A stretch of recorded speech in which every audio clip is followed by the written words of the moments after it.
今言今語蒙福篇，耶穌論八福。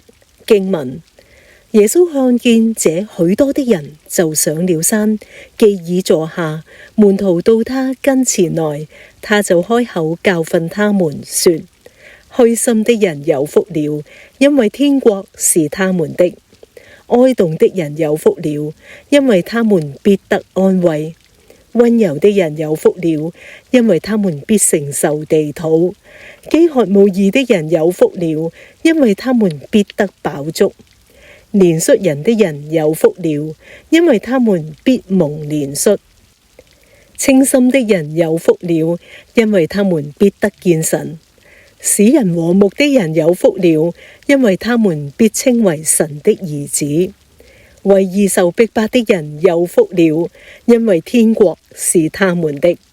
馬太福音5章1至10節。喺新年我哋經常會聽到五福臨門嘅祝福語。五福臨門究竟係指乜嘢呢？其實五福呢個詞係指長壽、富貴、康寧、好德同埋善終。呢個全部都係從人嘅眼光嚟睇福嘅。神俾我哋嘅並唔係五福，而係八福。神深願人人可以得福。神藉住耶穌登山寶訓，清楚講俾人聽，如果遵行神嘅道，人就可以領受神所賜嘅福。而神認為天上嘅福係遠勝於地上嘅福。今日嘅主題經文就係神鼓勵人要努力爭取嘅福。佢期待佢嘅兒女全部都能夠成為有福嘅人。神認為乜嘢人係可以得着屬天嘅祝福呢？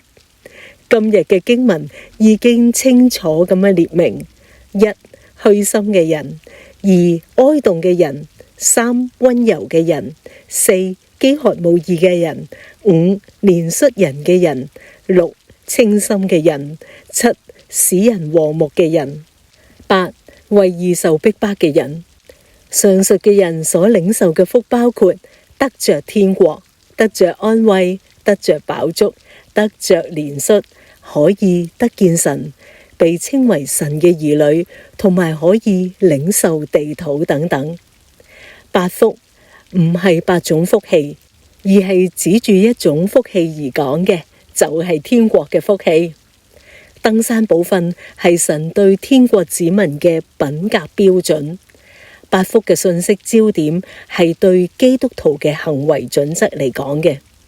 我哋可以用耶穌吩咐嘅做人準則嚟衡量自己係咪一個合神心意、與蒙神恩召相稱嘅基督徒。神對佢嘅兒女係有期望嘅，耶穌對跟隨佢嘅門徒係有要求嘅。唔信耶穌嘅人對基督徒亦都有標準要求嘅。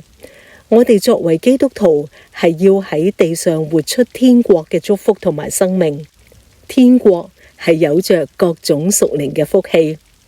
保羅喺以弗所書第1章向神發出一首頌讚詞，當中一開始就提到屬靈嘅福氣。